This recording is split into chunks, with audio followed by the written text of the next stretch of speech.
A gleaming iron dagger was buried with King Tutankhamun centuries before his civilization could smelt iron. This is the mystery of pre-Iron Age iron, a forgotten chapter where humanity's first encounters with this metal came not from the ground, but from the stars. By the end of this, your entire view of ancient technology and human ingenuity will be fundamentally reshaped. How could Bronze Age artisans craft objects from a material they could not produce? What did it mean to wield a weapon forged from a fallen star? We will uncover the secrets of this celestial iron that connected pharaohs to the cosmos. What does it say about us that our ancestors looked to the heavens for their greatest treasures? The phrase pre-Iron Age iron is a puzzle wrapped in a contradiction. It defies the neat timeline we often imagine for human history, where the Stone Age gives way to the Bronze Age, which is then replaced by the Iron Age. According to that simple story, iron should not exist in any significant quantity before its age officially begins. Yet archaeologists keep digging up iron artifacts from Bronze Age tombs and ancient settlements, objects that predate the knowledge of iron smelting by centuries, sometimes even millennia. This is the central anomaly we must confront. How do we explain metal objects in a world that supposedly could not make them? The key to unraveling this paradox lies in understanding the source of the metal itself. There are two fundamentally different kinds of iron in the ancient world. The first is terrestrial iron, the kind that defines the true Iron Age. This iron is locked away inside rocky ore, and freeing it requires a technological leap, the ability to create and control incredibly hot fires in specialized furnaces to smelt the metal from the stone. This was a complex, deliberate process of transformation. The other kind of iron fell from the sky. This is meteoric iron, and it arrived on Earth in its final metallic form. Composed primarily of iron and nickel, these chunks of celestial debris were already a native metal, much like copper or gold. They did not need to be smelted from an ore, they only needed to be recognized, collected, and worked. This critical distinction reshapes the entire mystery. The presence of iron in a Bronze Age society does not mean they had mastered the secret of the furnace. It often means they had mastered the secret of the stars. They were not mining the earth, they were harvesting the heavens. This forces us to reconsider what we even mean by the term Iron Age. Perhaps it should not mark the first appearance of iron objects, but the moment humanity learned to summon the metal from the very rocks beneath their feet, breaking their dependence on the random generosity of the cosmos. That moment of independence was still far in the future. For now, in the age of pharaohs and megalithic builders, iron remained a gift from the gods, a material of profound rarity and power whose very existence challenged the limits of their world. This celestial gift arrived with a built-in signature, a chemical fingerprint that allows us to identify it with certainty millennia later. The secret lies in the nickel. Meteoric iron is not pure. It naturally contains a significant amount of nickel, often between 5 and 25%. This high nickel content is the first and most crucial clue that an ancient artifact was forged from a star metal, not mined from the earth. But what is the story behind this unique composition? To answer that, we must travel back to the very dawn of our solar system. These iron meteorites are not random scraps of space debris. They are the shattered cores of failed planets. In the chaotic early solar system, countless small planetary bodies called planetesimals collided and merged. Some grew large enough that their interiors melted, allowing heavy elements like iron and nickel to sink inward, forming dense metallic cores. Later, colossal collisions shattered these infant worlds, scattering their metallic hearts across the void. The iron nuggets that eventually fell to Earth are fragments of those ancient cores, survivors of a cosmic catastrophe. This profound origin is visibly etched into the metal itself. When you cut, polish, and acid etch a slab of meteoric iron, an astonishing pattern emerges, a series of interlocking crystals that form geometric bands and lattices. This is the Widmanstätten pattern, and it is a masterpiece of slow cosmic cooling. This intricate structure could only form over millions of years as the metal core of a planetesimal cooled at an incredibly gradual pace in the vacuum of space. It is a pattern impossible to reproduce in any earthly forge. These celestial gifts came in different forms, each with its own story. Some, known as octahedrites, display a coarse, striking Widmanstätten pattern. Others, called hexahedrites, show a much finer, almost microscopic crystalline structure. But whether coarse or fine, that pattern was the ultimate mark of authenticity, a beautiful and undeniable certificate of extraterrestrial origin. For our ancestors, this was a material that literally fell from the sky, a metal woven with otherworldly patterns. Is it any wonder they saw it as a divine substance, a physical piece of the cosmos granted to them by the gods? These ancient artifacts are the undeniable proof, the smoking guns that turn theory into fact.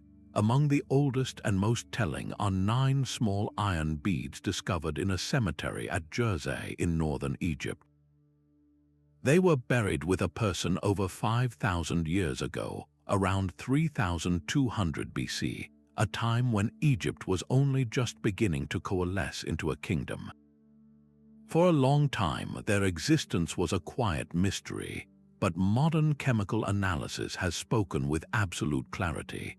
The beads contain a high percentage of nickel, the definitive signature of a meteoric origin. These tiny, carefully hammered spheres are not products of an earthbound forge. They are pieces of a star, fashioned into adornments for someone of great importance millennia before the pyramids were even a dream.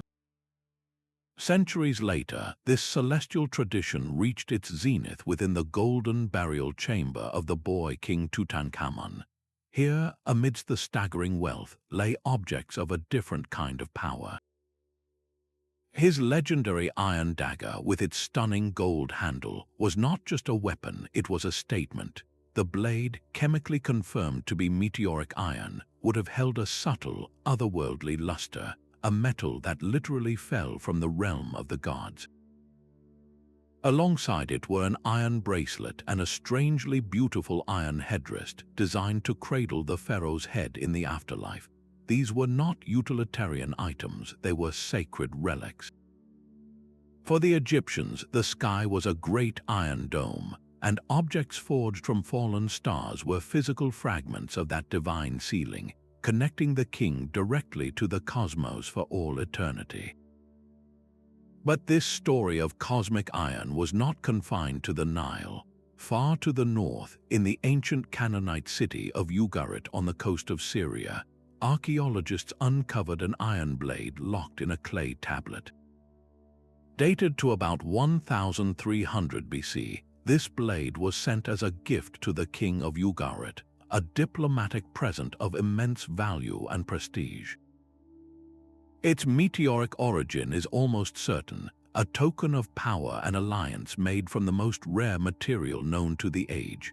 Meanwhile, on the other side of the world, the sophisticated Shang dynasty of China was also acquiring this celestial metal.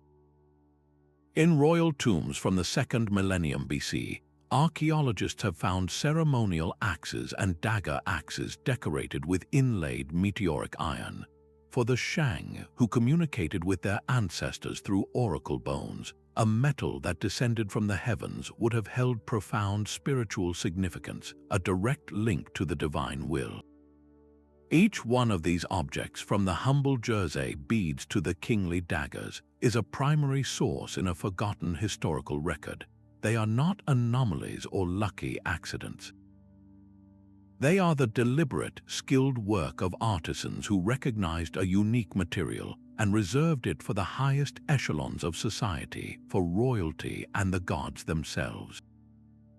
These tangible relics force a simple, powerful conclusion.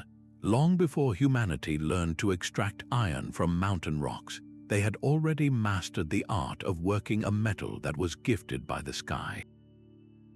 So how did these Bronze Age cultures, with their copper and tin tools, manage to shape a metal as stubborn as iron? The very names these ancient cultures gave to iron reveal its celestial origins and sacred power. In Egypt, the word for iron was bir en pet. This phrase translates directly to iron from the sky. It was not a metal of the earth, but a substance belonging to the heavens. The sky itself was envisioned as a vast iron dome, and any fragment that fell from it was a piece of that divine firmament. Similarly, in Mesopotamia, iron was called ambar in their texts, a term that clearly meant metal of heaven. This naming was not poetic coincidence, it was a direct reflection of their worldview. A thunderous fireball streaking across the night sky and leaving behind a strange, heavy stone of cold metal was an undeniable act of the gods. It was a physical message delivered from the realms above. This divine origin story fundamentally shaped the metal's value and use. We must forget our modern industrial view of iron as a common, functional material. In the Bronze Age, this sky metal was rarer and more precious than gold itself. Its value was not merely material, it was deeply spiritual. A dagger forged from meteoric iron was more than a weapon, it was a cosmic artifact. It carried the power of the gods in its very structure. When a pharaoh like Tutankhamun was buried with such a blade, it was a guarantee of his divine authority, a tool to navigate the afterlife forged from the substance of the heavens. This explains why these iron objects are almost exclusively found in the tombs of kings, within the treasuries of temples, or as the centerpieces of high-level diplomatic gifts. They were not for soldiers or farmers, they were for deities and the god-like rulers who served as their intermediaries on earth. The metal was imbued with a cosmic power that could protect, legitimize, and connect the human world to the divine. To wield a piece of heaven was to hold a fragment of ultimate reality, a direct line to the forces that govern the universe. The profound rarity of this celestial iron was matched only by the immense difficulty of finding an earthly alternative. To truly grasp why our ancestors looked to the stars for this metal, we need to understand the staggering technological wall they faced. Smelting iron from common earth rocks was a problem orders of magnitude more complex than anything they had previously mastered. Consider the familiar process of bronze making. Copper and tin ores melt at manageable temperatures, often around 1000 degrees Celsius. A simple clay furnace and charcoal fire could achieve this, yielding liquid metal that could be poured perfectly into molds, creating intricate shapes with relative ease. Iron, however, presented a brutal set of obstacles. The most common iron ores are oxides, meaning the iron is chemically bound to oxygen. To free the metal, you must strip away that oxygen in a process called reduction. This does not happen by simply melting the rock.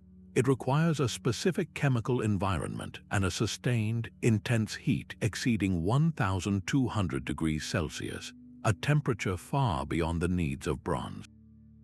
But reaching that searing heat was only the first hurdle. Inside the furnace, the reduced iron does not trickle out as a clean, liquid stream.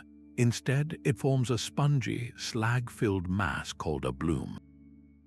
This bloom is not a finished metal bar, it is a crude starting point, a lump of iron mingled with glassy waste material.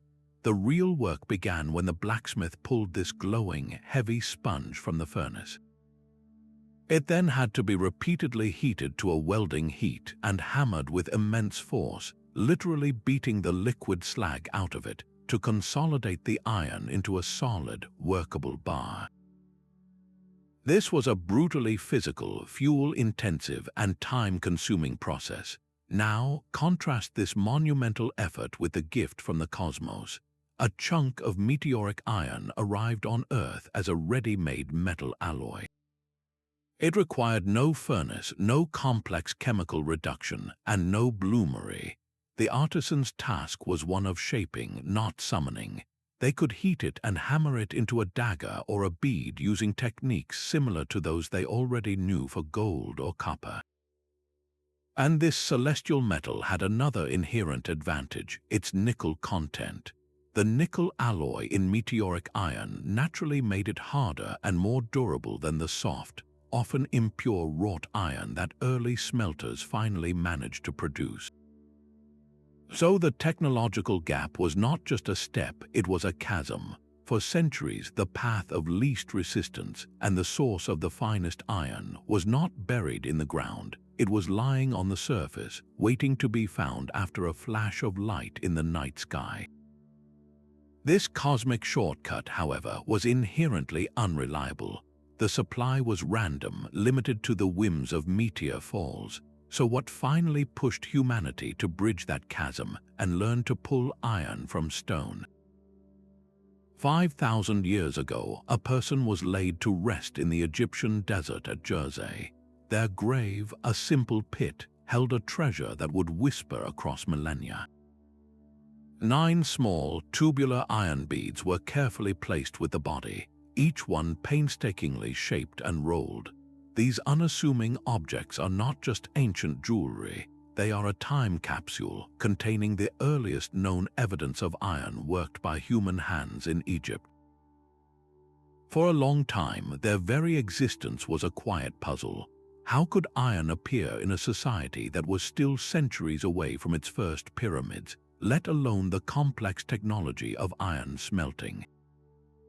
The answer was written in the metal itself, but it took modern science to read it. Using non-destructive scanning methods, researchers were able to peer into the bead's chemical soul without damaging them. The results were definitive. The beads contained nearly 30% nickel, a concentration so high it could only point to one source, a meteorite that had streaked across the ancient sky. Further analysis revealed the distinctive crystalline structure of meteoric iron, the ghost of a Widmanstätten pattern forged in the slow cooling of a planetary core. This was not metal from the Earth, it was a piece of a fallen star. Imagine the moment of discovery for the predynastic Egyptians. They would have found a strange, heavy, pitted stone unlike any other rock on the desert floor. Through experimentation, they learned it was malleable, it could be hammered. Using simple stone tools, an artisan would have heated a small fragment and painstakingly pounded it into a thin sheet. This sheet was then likely rolled around a narrow rod or reed, forming it into a tiny, durable tube that could be strung with other precious materials. The effort involved was immense, a testament to the material's perceived value. The fact that these beads were placed in a grave tells us everything about their worth. This was not a common possession. The person buried with them was someone of immense status, a leader or a shaman, and the beads were a mark of that power. They were a connection to the divine, a piece of the celestial realm made tangible and worn on the body. The Gerzeh beads shatter our linear timelines. They are not a primitive attempt at metallurgy, they are a sophisticated recognition of a cosmic material. Long before mass production, before furnaces or forges, humanity was already in a conversation with the stars, shaping their gifts into symbols of eternity. Resting within the golden confines of Tutankhamun's burial wrappings was a blade that transcended its function as a weapon. The dagger itself is a masterpiece of art and symbolism. Its handle is a work of intricate gold filigree, culminating in a crystal pommel that catches the light, while a sheath of gold, decorated with floral patterns and animal scenes, housed the true marvel. The blade, with its subtle, dark gray sheen, was the centerpiece, For decades, its origin was a subject of scholarly debate, but modern science has delivered a final verdict. Using precise X-ray fluorescence analysis, researchers scanned the metal without touching it. The results were unequivocal. The blade contains high percentages of nickel and cobalt, a chemical signature that perfectly matches that of iron meteorites. This was not just any metal, it was a physical piece of the cosmos, forged in the heart of a long-dead world. Why would such an object be given a place of honor beside a divine king for his journey into eternity? For the Egyptians, the answer was written in their own language. Their term for iron, Bia en Pet, meant iron from the sky. The sky was not empty, it was a great iron dome, the literal body of the goddess Nut. A dagger made from a fragment of that dome was more than a ceremonial item, it was a key. It connected the pharaoh directly to the celestial realm, reinforcing his divine right to rule both in this life and the next. It was a weapon fit for a god-king, ensuring he could navigate the dangers of the afterlife with the power of the heavens in his hand.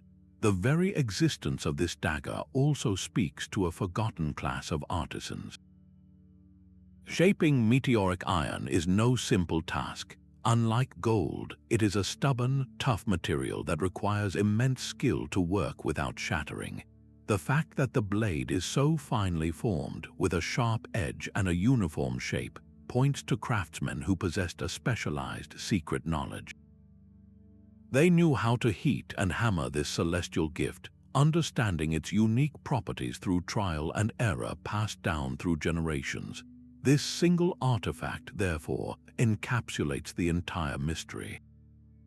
It is a fusion of the highest artistry, profound spiritual belief, and a material so rare it could only be acquired from the stars. It represents a technological path not taken, a world where the ultimate power was not mined but received. This fascination with celestial iron was a thread connecting civilizations across the globe, a shared secret whispered between cultures that never knew each other. From the deserts of Egypt to the frozen north, the pattern repeats itself wherever a human hand found a piece of the sky. In the sophisticated cities of the Indus Valley, at sites like Mohenjo-Daro, archaeologists have uncovered a small number of iron artifacts dating back to the 3rd millennium BC. Like their contemporaries in Egypt and Mesopotamia, the Harappan people appear to have valued this rare metal, likely sourced from local meteorite falls, for its unique properties and cosmic origins. The story leaps across the Atlantic to the vast, icy landscapes of Greenland.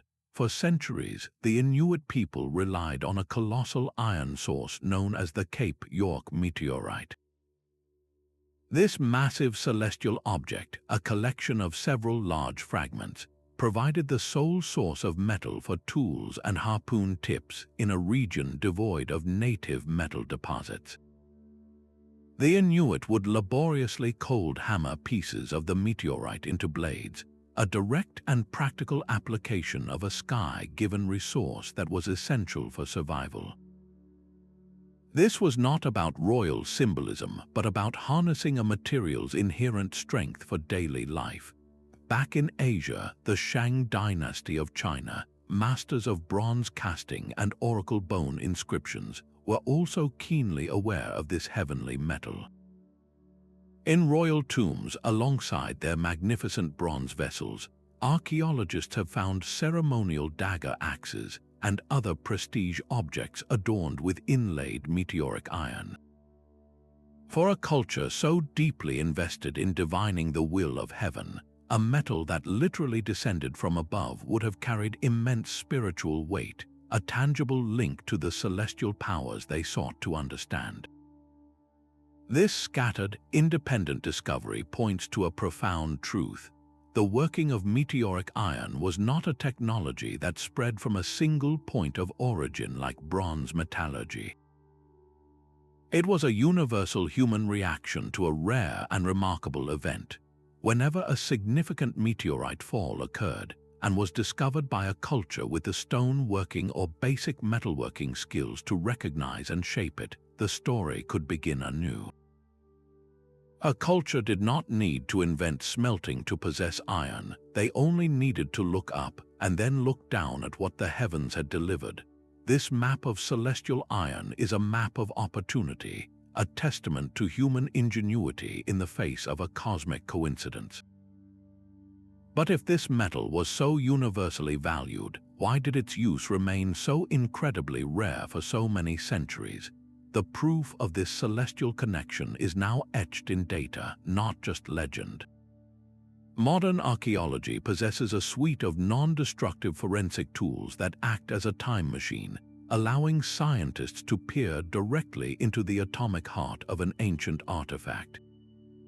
The primary method is X-ray fluorescence, often called XRF. This technique is brilliantly simple in principle. A handheld device beams X-rays at the object. These X-rays excite the atoms in the metal, causing them to fluoresce or emit their own secondary X-rays. Each element has its own unique fluorescent signature. By reading this energy signature, scientists can determine the exact chemical recipe of the metal without so much as scratching its surface. They get a precise breakdown of what the object is made of, element by element. Another powerful tool is neutron activation analysis. This process involves placing a tiny sample of the material inside a nuclear reactor, where it is bombarded with neutrons. The atoms in the sample become slightly radioactive, and as they decay, they emit gamma rays with specific energies. By measuring these gamma rays, researchers can detect incredibly tiny amounts of trace elements, parts per million or even parts per billion. This incredible sensitivity is like finding a single specific grain of sand on an entire beach. So what are these scientific detectives looking for in their data? The most important clue is always nickel. Iron that comes from the Earth from terrestrial ores almost never contains more than about 4% nickel.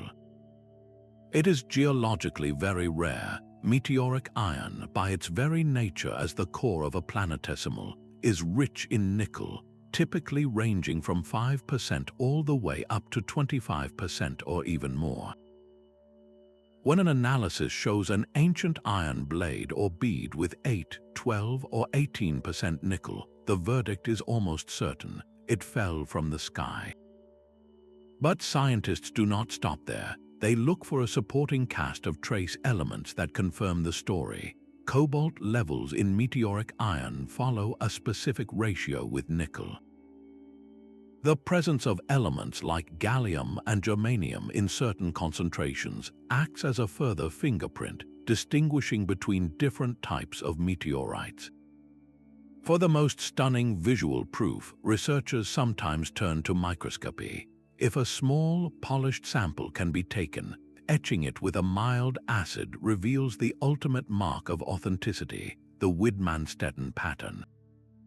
This intricate crisscross of metallic bands, sometimes visible only under magnification, is a structure that could only form over millions of years in the zero-gravity cool of space.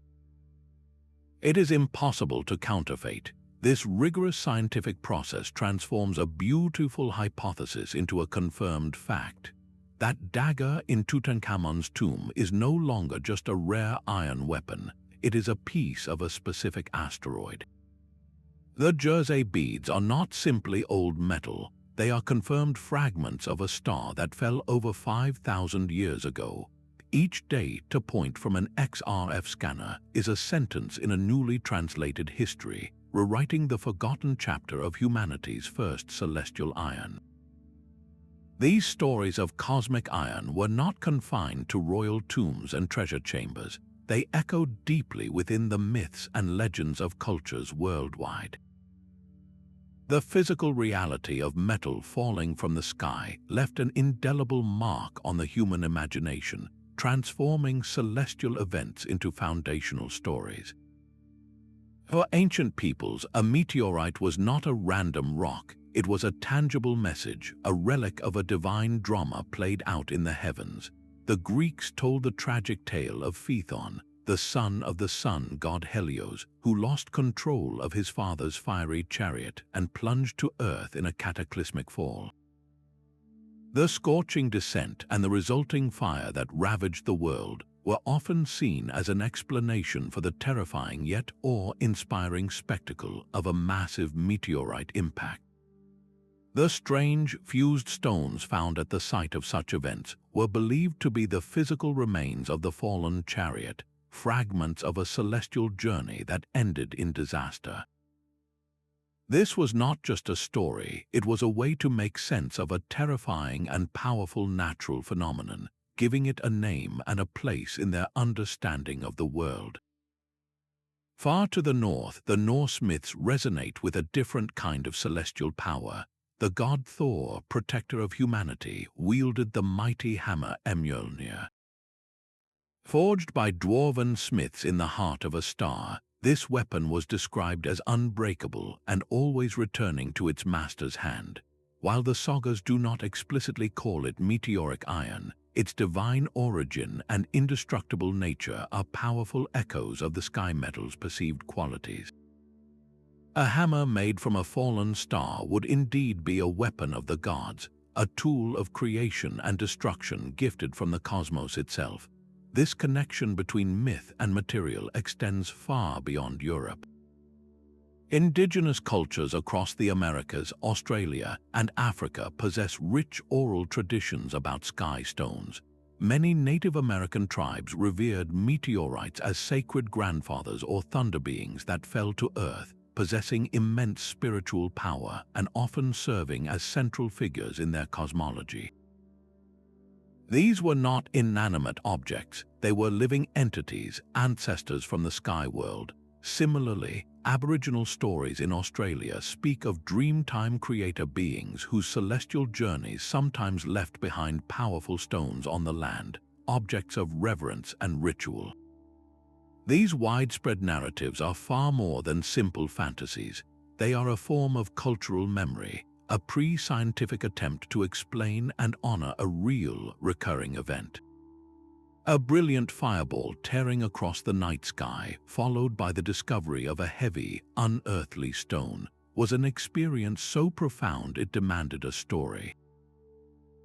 The myth of Phaethon, the legend of Mjolnir, the reverence of a sky grandfather, these are the human echoes of that moment of impact. They provide the narrative soul to the archaeological bones, revealing not just what ancient people held in their hands, but what they held in their hearts.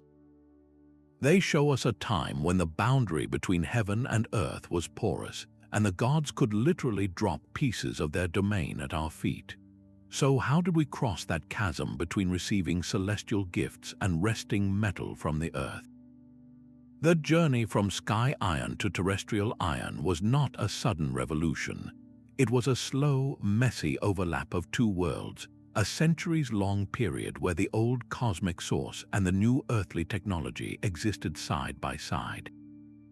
For a long time, meteoric iron was not replaced. It remained the premium material, the gold standard against which the first smelted iron was measured.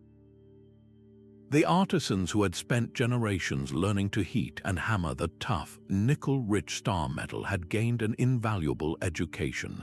They knew what iron was capable of, they understood its strength and its stubbornness. This hard-won knowledge of the material's potential, learned from the stars, provided the essential blueprint for what to aim for when they finally started trying to create it themselves. One civilization stands at the center of this technological pivot, the Hittites of Anatolia. Texts from their empire, dating to around 1400 BC, speak of iron with a reverence that suggests both rarity and mastery. They called it the metal of heaven, yet their records also detail gifts of iron artifacts to other powers, implying a level of production that seems to go beyond random meteorite finds. The Hittites are often credited with some of the earliest systematic iron smelting, perhaps learning to control the bloomery process to produce small quantities of workable metal. But their true impact on the spread of iron may have come from their collapse. When the Bronze Age world system shattered around 1200 BC, the Hittite Empire fell apart. This catastrophe, while devastating, had an unintended consequence. Skilled Hittite blacksmiths, now without royal patrons, would have scattered, taking their specialized knowledge with them across the Mediterranean and Near East. This diaspora of expertise acted as a catalyst, seeding the knowledge of ironworking far and wide. Yet knowledge alone does not drive a technological revolution, necessity does. The great Bronze Age economies were built on a fragile foundation, a complex long-distance trade in copper and, most critically, tin. Tin is a rare metal, and as sources dwindled or trade routes were disrupted by the same chaos that toppled empires, the entire bronze production system became vulnerable. Societies needed a new, more accessible material for tools, weapons, and everyday life. The answer was lying in the ground almost everywhere, in the form of common iron ores like limonite and hematite. The transition was not motivated by a desire for a better weapon, but by a desperate need for a more democratic metal. Iron ores were abundant, widely available, and did not require a vast international network to acquire.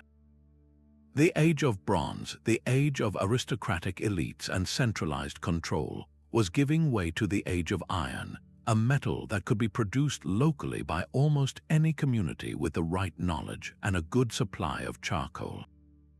This shift marks the true beginning of the Iron Age, not with the first iron object, but with the moment humanity broke its cosmic lottery ticket and learned to create its own destiny from the common earth. The foundation for this world-changing mastery, however, was laid by thousands of years of looking up at the stars. Yet for all our scientific certainty, a quiet debate simmers in the halls of academia. How can we be absolutely sure that every pre-Iron Age iron artifact came from a meteorite? The high nickel signature is a powerful clue, but it is not always a perfect one. Some terrestrial iron ores, though incredibly rare, can naturally contain elevated levels of nickel. Could a few ancient objects be made from this telluric iron, a native metal found in the earth rather than the sky? It is a possibility that forces archaeologists to be meticulous, to look beyond a single data point. The challenge deepens when corrosion has eaten away at an artifact for millennia. As an object rusts, its chemical composition can change. Its nickel content can leach out or become concentrated, blurring the celestial fingerprint. A blade that started with 10% nickel might, after centuries in the soil, test at only 4%, misleadingly pointing to a terrestrial origin. This forces scientists to use multiple methods, cross-referencing XRF data with microscopic analysis of the metal's crystal structure, searching for the ghost of that Widmanstätten pattern that even corrosion cannot fully erase. Perhaps the most profound debate centers on the link between the old sky metal and the new earthborn technology. Did the centuries of working meteoric iron directly pave the way for smelting? Some scholars argue passionately that it did. The artisans who hammered star metal learned iron's secrets, its forging temperatures, its behavior under the hammer. This hard-won knowledge, they say, provided the essential recipe book for what to do when someone finally pulled a spongy bloom of terrestrial iron from a furnace. They knew what the end product should look and feel like. Others are more cautious, suggesting the connection might be weaker. They point out that the processes are fundamentally different. Working a ready-made metal is not the same as chemically reducing it from rock. The leap from recognizing a celestial gift to building a furnace hot enough to create your own was so vast that the knowledge of shaping may have been a minor influence. These debates are not signs of weakness in the field. They are the sound of healthy, vibrant science. They remind us that history is not a set of carved stone tablets, but a living conversation. Every new artifact discovered, every advance in analytical technology, can tip the scales of these controversies, rewriting a sentence or a whole paragraph in our shared human story. This dynamic, evolving pursuit of truth is what keeps the past so brilliantly, compellingly alive. The rarity of celestial iron was a matter of brutal economics. Unlike the veins of copper and tin that could be mined and traded across continents, a meteorite fall was a singular, unpredictable event. Imagine a king who controls the sole known deposit of a metal more precious than gold, but that deposit is not a mine, it is a single, pitted rock lying in a field. Once it is used up, it is gone forever. This finite, non-renewable nature placed an unimaginable premium on every single gram of the material. The knowledge of a meteorite's location and the specialized skill to work its stubborn metal would have been a state secret, fiercely guarded by a select group of artisans likely under the direct control of a temple or a royal court. This was not a craft for the public square, it was a sacred technology, a direct line to the gods that had to be protected from rivals. This control over both the source and the skill created an insurmountable bottleneck. Bronze could travel the world as raw ingots, fueling a vast and resilient economic network. A merchant could carry tin from Afghanistan to be alloyed with Cypriot copper in a workshop in Greece. But meteoric iron almost certainly moved as finished prestige objects, if it moved at all. A dagger, a ceremonial bracelet, or a set of beads might be sent as a gift from one king to another, a token of alliance forged from the heavens themselves. This trade in finished goods only reinforced the metal's exclusive status, ensuring it never trickled down to the level of common tools or weapons. Its value was not just in its composition, but in its irreproducibility. You could not order more from a trading partner or open a new celestial mine. This fundamental scarcity locked iron away in the treasure rooms of the elite for centuries, a dazzling but utterly impractical foundation for an age. The true revolution would not begin until humanity found a way to create its own supply, breaking free from this cosmic lottery and turning a godly secret into a democratic tool. The stubborn reality of meteoric iron demands more than just theoretical understanding. To truly grasp the achievement of a Bronze Age artisan, we must step out of the library and into the forge. This is the realm of experimental archaeology, a field where scholars trade their books for hammers to recreate the past with their own hands.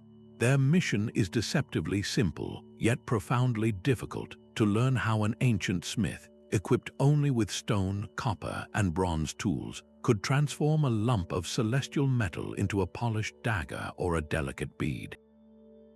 The starting point is a fragment of iron-nickel alloy, a stand-in for a meteorite.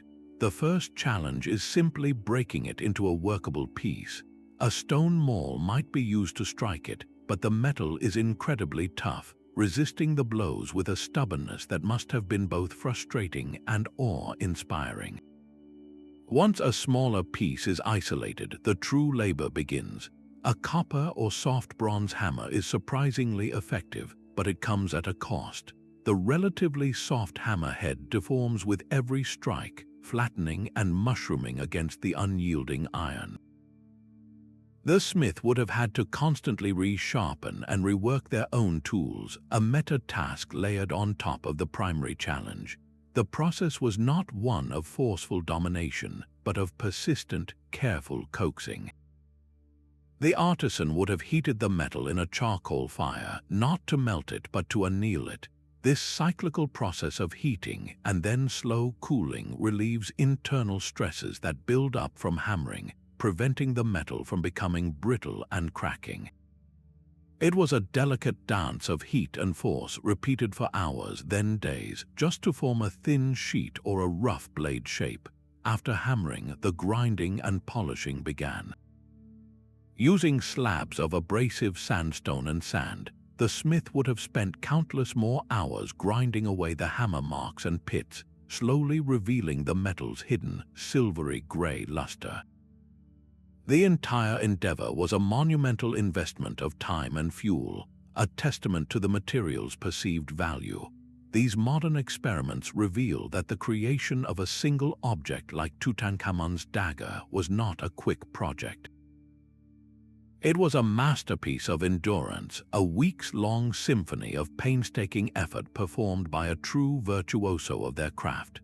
This hands-on research bridges a critical gap, transforming a silent artifact in a museum case into a living story of heat, sweat, and incredible human skill.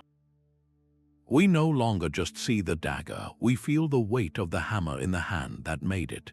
That celestial dagger in Tutankhamun's tomb possessed a hidden strength its earthly successors could not match for centuries. This was not a matter of magic but of metallurgy, a fundamental difference in quality between the gift from the stars and the first awkward attempts to pull metal from the ground. To understand the true value of pre-metallurgical iron, we must place a finished meteoric object next to one of the earliest bloomery iron bars. The contrast is startling. The sky metal arrived as a ready-made alloy of iron and nickel. This nickel content was its superpower. It naturally made the metal harder and more durable right from the start, and it gave it a remarkable resistance to the red rust that would consume early man-made iron. When you polished a blade of meteoric iron, it held a subtle, silvery gray sheen that resisted tarnishing. It was a finished product of cosmic craftsmanship. Now look at the early bloom, pulled from its furnace. This terrestrial iron was a porous, spongy mass riddled with pockets of glassy slag. It was not a pure bar of metal.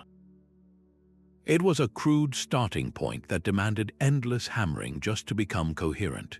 Even after all that brutal labor, the resulting wrought iron was often soft, almost like pure copper, and it lacked the natural alloying elements that protected its celestial cousin. It rusted easily and could bend under stress that the nickel-rich star metal would have withstood. The difference is etched into their very crystal structure.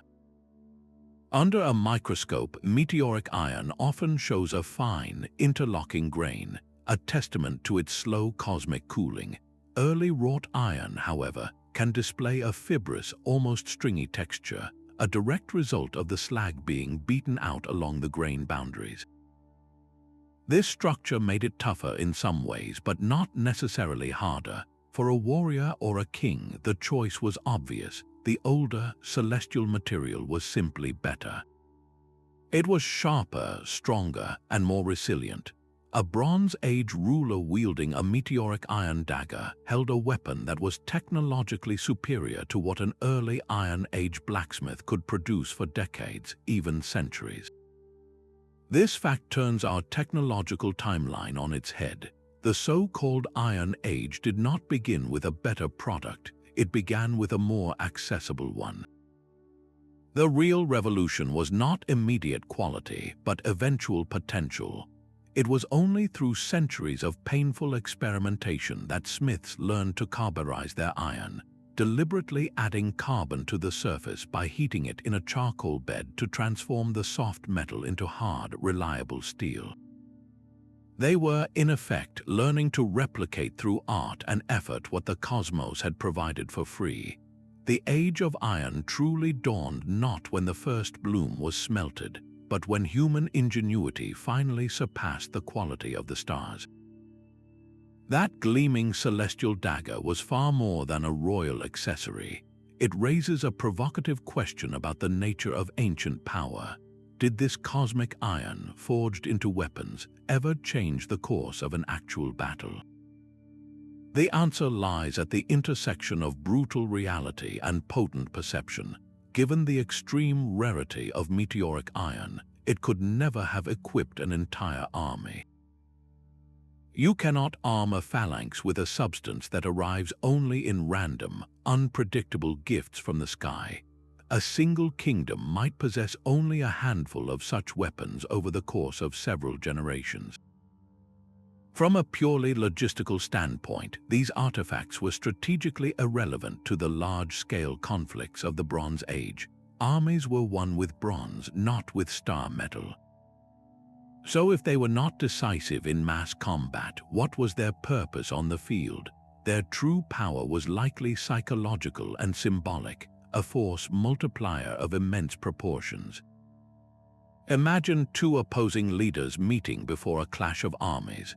One raises a bronze sword, a fine weapon but a known quantity. The other draws a blade with a strange, silvery gray sheen, a metal that does not tarnish like copper and rings with a different, clearer tone.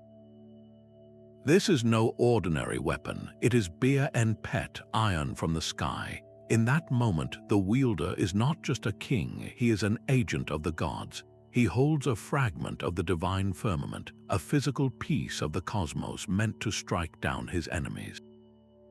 The psychological impact on both his own troops and the opposing force would have been electric. It was a declaration of invincibility, a piece of theater that could shatter enemy morale before the first real blow was ever struck. Were these magnificent objects ever used in combat, or were they purely for ceremony? The evidence from artifacts like Tutankhamun's dagger suggests they were functional. The blades are sharp, well-balanced, and show signs of being mounted in handles designed for a secure grip. They were not merely props, they were likely reserved for the most critical, defining moments, perhaps carried by a king or a supreme commander in a pivotal duel or a sacred ritual combat. Their use would have been a calculated spectacle, an event meant to be witnessed and remembered, transforming a military engagement into a divine judgment. In this sense, the weapon's greatest impact was not in how many it could kill, but in the story it told. The possession of a sky metal sword was the ultimate propaganda tool. It was a direct claim to heavenly mandate, a legitimization of power that no rival could easily counter. A king with such a weapon could convincingly argue that the gods themselves had chosen his reign, that his right to rule was written in the stars and delivered to earth. This symbolic authority, the ability to project an image of unassailable divine favor, was arguably far more valuable than any marginal metallurgical advantage the blade offered. It secured the loyalty of followers and sowed doubt in the hearts of enemies. The true battle these weapons won was not fought with sharpened edges, but in the minds of those who beheld them, a conflict where perception itself became the most powerful metal of all. The map of celestial iron was drawn not just by human hands, but by the very landscape of the earth itself. For a fallen star to become a cultural treasure, it had to land in a place where it could be found and survive the relentless passage of time.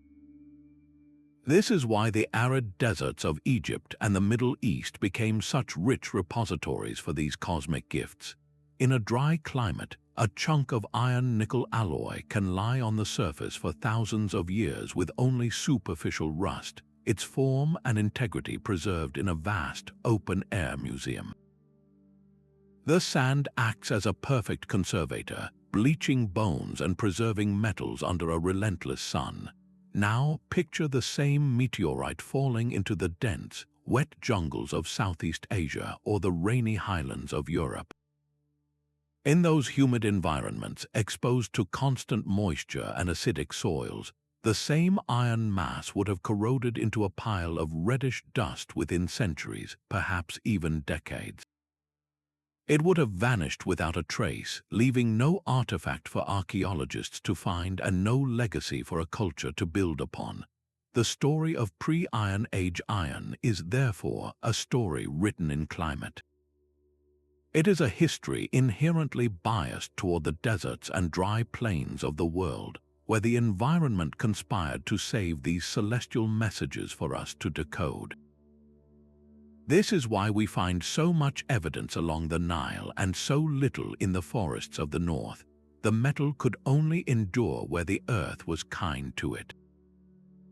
But preservation was only half the equation.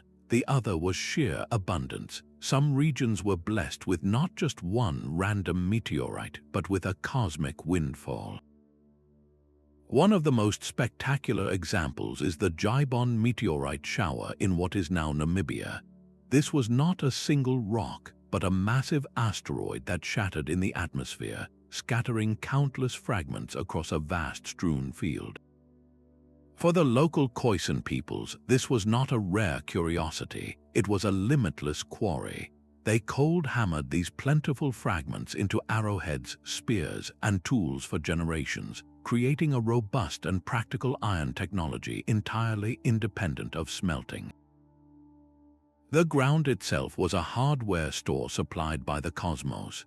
This highlights a critical distinction in the ancient experience of celestial iron. In Egypt, a single meteorite was a miraculous event, a divine token to be hoarded by royalty. In Gerzeh, it was a dependable resource, a part of the everyday landscape. The conversion of a cosmic event into a cultural resource required this perfect storm, a confluence of celestial delivery and earthly hospitality. The planet acted as a silent curator, determining which pieces of the sky would endure long enough to spark the human imagination and shape the course of our forgotten history. The very words carved into ancient clay and stone tell a silent, powerful story of their own. Language is a time capsule, preserving the first impressions and fundamental truths of a culture long after its cities have turned to dust. When we listen carefully to what ancient civilizations called iron, we uncover not just a definition but a worldview. The most compelling evidence comes from the banks of the Nile. The ancient Egyptian term for this metal was bir en pet. This phrase does not mean metal from the mountain or ore from the earth. It translates with breathtaking clarity to iron from the sky. This was not a poetic nickname, it was a literal, technical description of the material's origin, embedded in their language for centuries. They were naming what they saw, a substance that arrived from the celestial dome above them. This same understanding echoed in Mesopotamia. The Sumerians, whose cuneiform script is one of humanity's oldest, wrote the word for iron with two symbols, an and bar. An meant heaven or God, bar meant metal. Together, they spelled out the concept of metal from heaven. This linguistic pattern is a direct reflection of material reality, a permanent record of a people who knew only one source for this mysterious heavy metal. It fell from above. The story shifts dramatically as we move forward in time and into different cultures. Consider the Hittites of Anatolia, who were among the first to systematically smelt terrestrial iron. Their word for iron was not a compound term about the sky. It was a unique word, likely reflecting their newfound control over the metal as a product of their own industry, a substance they could now summon from the earth rather than simply receive from the heavens. This linguistic evolution marks a critical turning point in human history. The journey of the word itself is a map of technological spread. Linguists trace the English word iron back to its Proto-Indo-European root, isro, which meant holy or powerful. This root also gives us the word ire, meaning anger. Before iron was a common metal, it was an idea, a concept of immense, almost divine force. This same root traveled and transformed, becoming Eisen in German and Aesir in French, words that have lost their celestial echo but retain the memory of a substance that was once anything but ordinary. Every time we say the word iron today, we are unconsciously speaking a fragment of a lost history, a time when this metal was not a symbol of industry, but a relic of the cosmos, a piece of power that descended from the realm of the gods. The hands that shaped the iron from the sky left no signatures, yet their legacy is etched into every polished surface and sharpened edge. These forgotten craftsmen were the true pioneers, the first to unlock the secrets of a metal that defied their era. Imagine the scene not in a royal court but in a secluded workshop. A solitary artisan, surrounded by stone hammers and copper tools, stares at a heavy, pitted stone that fell from the heavens. His first task is not creation but comprehension. He must learn the character of this celestial guest, to understand its stubbornness and its hidden strengths through patient, persistent experimentation. This was not a process of brute force but of careful coaxing. He would have learned to heat the metal in a charcoal fire, not to melt it but to soften it, to make it more receptive to the hammer's blow. He would have discovered the need for annealing, for reheating and slow cooling to relieve the internal stresses that threatened to shatter his work with every strike. His primary tools, copper or soft bronze hammers, would have deformed against the unyielding iron, requiring constant reshaping and maintenance. This was a metacraft where maintaining the tool was as vital as working the material. The creation of a single bead or a small blade was a monumental investment of time and fuel, a symphony of repeated heating, hammering, and grinding that could span weeks. Who was this person? He was likely more than a simple metalworker. In a world where this material was a direct fragment of the divine, the smith who could commune with it, who could persuade it into a sacred form, would have held a status approaching that of a priest. He was a mediator between the earthly and the celestial, transforming a piece of a god's domain into a tangible symbol of power for a king or a deity. His workshop was probably a sacred space, his knowledge a closely guarded secret passed from master to apprentice over generations. This hard-won, intuitive understanding of iron's behavior under heat and hammer was the foundational knowledge upon which all future ironworking would be built. These anonymous artisans were the first to learn that iron could be hardened, that it could hold an edge, and that it responded to cycles of fire and force. They created the initial recipe book, written not on clay but in muscle memory and practiced skill, that would one day guide the first smelters when they pulled a glowing bloom of terrestrial iron from the furnace. Their names are lost, but their genius is not. It lives on in the subtle curve of a dagger and the perfect circle of a bead, silent testaments to the first humans who learned to converse with the stars. The silent tragedy of this forgotten chapter lies not in what was made, but in what has vanished. For every celestial dagger preserved in a pharaoh's dry tomb, countless other iron objects have completely disappeared from the archaeological record, returned to the earth as a reddish dust. The enemy was not time itself, but a relentless chemical reaction we know as rust. Iron, in its pure form, has a powerful chemical craving for oxygen. When exposed to both moisture and air, it undergoes a transformation, its surface slowly converting into iron oxide, a brittle, flaky compound that offers no protection to the metal beneath. This process continues layer by layer until the entire object is consumed. In most soil conditions, especially those that are damp or slightly acidic, a buried iron tool or ornament can corrode away to nothing in a matter of a few centuries. The artifacts we study today, from the beads at Gerzeh to the dagger in Tutankhamun's tomb, are not typical survivors. They are the lottery winners of history, preserved through a perfect storm of environmental luck. Their survival required a specific set of conditions, an environment that was exceptionally dry, stable, and sealed away from the circulating air and water that accelerate decay. The arid, sandy deserts of Egypt provided this perfect sanctuary, creating natural time capsules where the corrosion process was effectively frozen. The sealed, rock-cut tombs of royalty offered an even greater degree of protection, a stable, anaerobic environment where moisture and oxygen could not freely circulate. This creates a profound and unavoidable bias in our understanding. The map of pre-Iron Age iron is drawn almost entirely by climate and chance. We have a rich record from the deserts of Egypt and the Middle East, but what of the cultures in temperate Europe, in the humid river valleys of Asia, or the tropical lands of Africa? If they too worked this celestial metal, their creations have almost certainly returned to the soil, leaving behind only ghost stories and invisible gaps in our knowledge. The handful of gleaming artifacts in museum cases are not the full story. They are the rare, shimmering exceptions that whisper of a much larger, now silent, reality.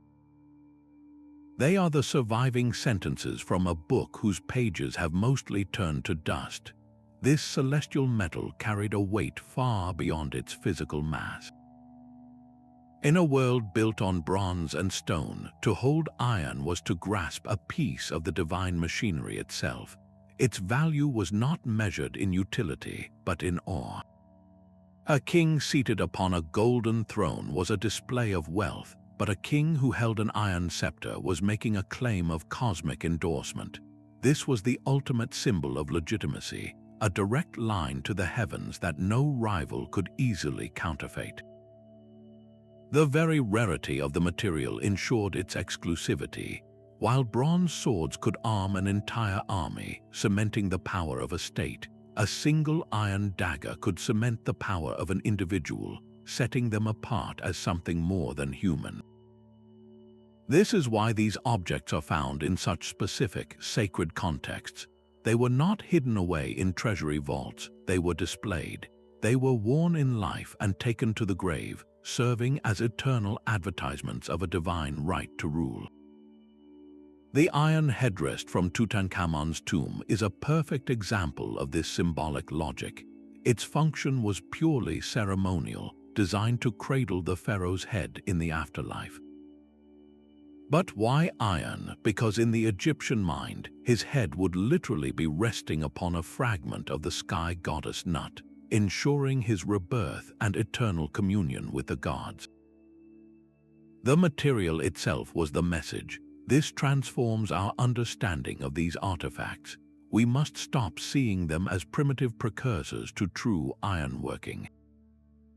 They were the finished products of a completely different system of value, one where the highest worth was assigned not to what could be manufactured, but to what could only be received.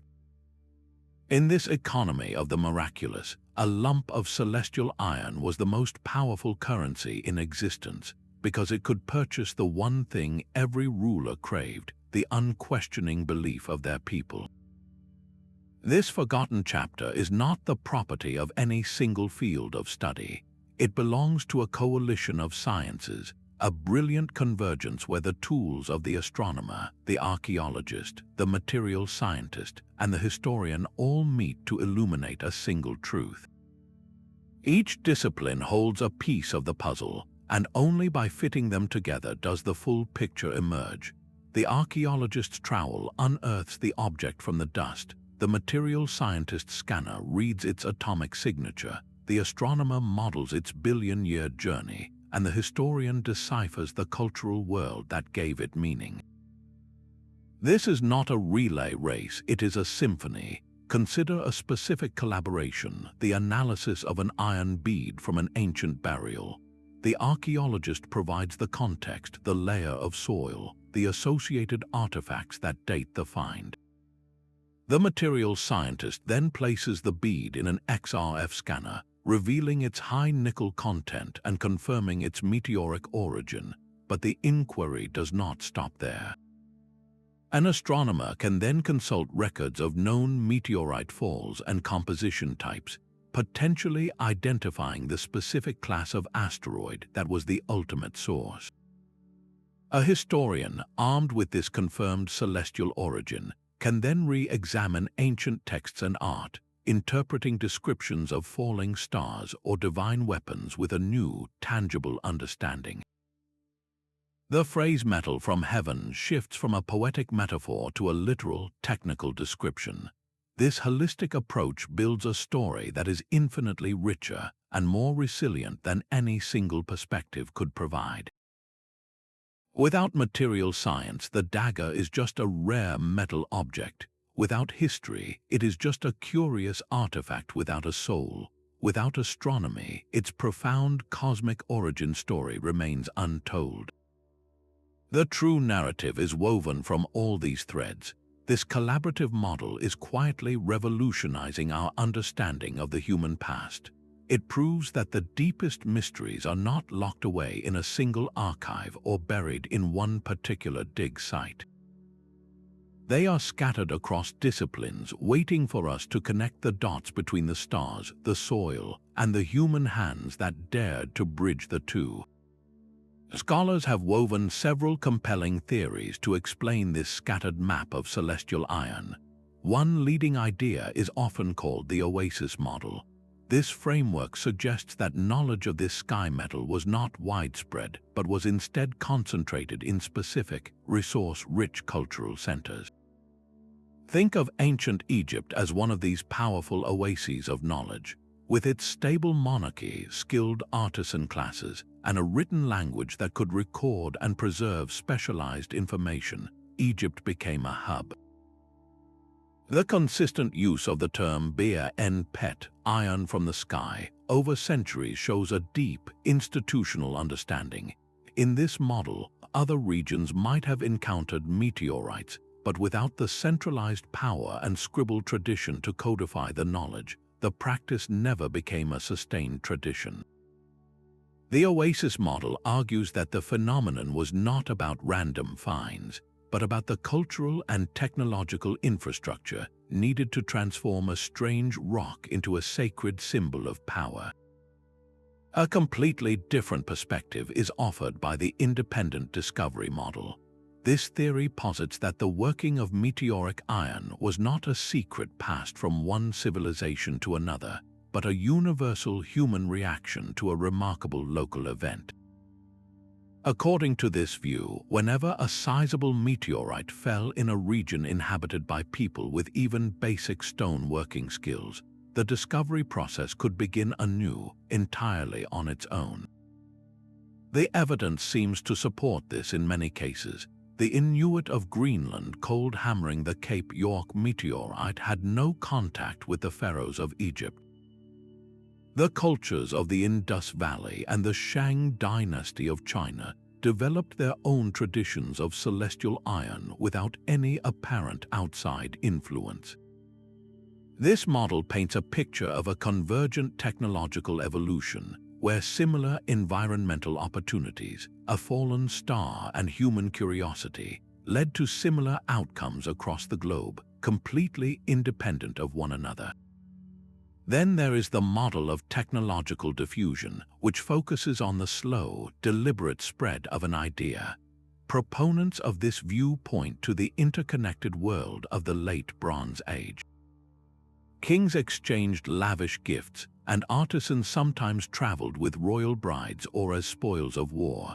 In this world, a meteoric iron dagger sent from one king to another was not just a gift, it was a transfer of concept. The receiving court would see this marvelous metal, learn its name and its divine associations, and the idea itself would take root. The scattering of Hittite smiths after their empire's collapse is a prime example of this diffusion in action, where people, not just objects, carried specialized knowledge across borders. This theory helps explain why we see clusters of early iron artifacts in certain regions and time periods, suggesting a wave of influence rather than a series of random, isolated events. So which of these maps is the correct one? The answer is likely that they all are. The reality of pre-metallurgical iron was almost certainly a complex tapestry woven from all these threads. A local, independent discovery of a meteorite in one region could create an initial oasis of knowledge. That knowledge, and perhaps a few finished prestige objects, could then diffuse along trade routes, inspiring another culture to re-examine any strange, heavy stones they might have encountered in their own territory. The Gerzeh beads in predynastic Egypt might represent an early independent discovery. Centuries later, the dagger in Tutankhamun's tomb could be the product of a matured oasis tradition. And the iron blade found in the royal archives of Ugarit is a perfect snapshot of technological diffusion, a diplomatic gift moving between powerful courts. No single model can claim sole authority because human history is rarely that simple. These competing theories are not weaknesses, but strengths, giving us the flexible tools we need to chart the forgotten journeys of a metal that fell from the stars.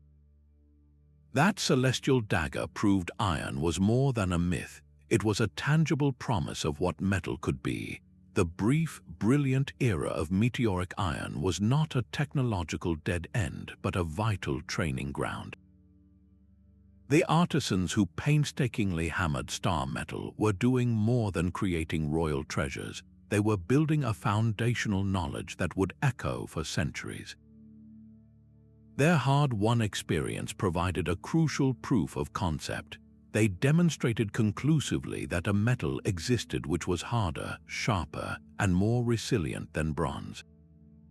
This knowledge set a target for all future smiths, a goal to strive for once the celestial supply ran dry. The symbolic power of iron, already established as a divine substance, created an almost obsessive desire to replicate it. Kings who had seen the cosmic authority a sky metal blade could convey would have demanded their own sources, pushing their craftsmen to find a way to summon that same power from the common earth. The techniques perfected on meteorites became the essential toolkit for the dawn of the true Iron Age. The careful cycles of heating and hammering, the understanding of how to anneal the metal to prevent cracking, the laborious grinding and polishing, all of this hard-earned wisdom was directly transferable. When the first spongy bloom of terrestrial iron was pulled from a furnace, it was not a complete mystery. The blacksmiths already had a recipe, a mental blueprint of what to do with this crude, earth-born material because their predecessors had spent generations learning to converse with the stars. This forgotten chapter was the essential precursor, a silent teacher that prepared humanity for its greatest metallurgical leap. The age of iron did not erupt from a vacuum. It was built upon the patient, skillful work of those first masters who looked to the heavens for their metal and found there the inspiration for an entire new world. Our journey through this forgotten chapter rewrites the simple story of progress. It reveals a history where the heavens, not the forge, first gave us iron, a metal so sacred it was woven into the very fabric of power and belief for millennia. The beads of Gerzeh and the dagger of Tutankhamun are not mere footnotes in a march toward smelting.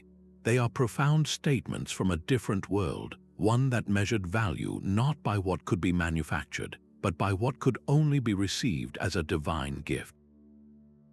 These artifacts stand as powerful reminders that human innovation rarely follows a straight line. Progress is a tapestry of chance, ingenuity, and cosmic intervention, where a fallen star could inspire kings and shape cultures long before the first bloomery furnace ever glowed. This celestial connection binds our story to the universe, proving that our ancestors did not just look to the earth for resources, but to the sky for meaning. The next time you gaze up at the night sky, remember you are looking at the original iron mine, the ultimate source of one of humanity's first and most revered metals. If this journey into our celestial past captivated you, subscribe for more deep dives into history's greatest mysteries.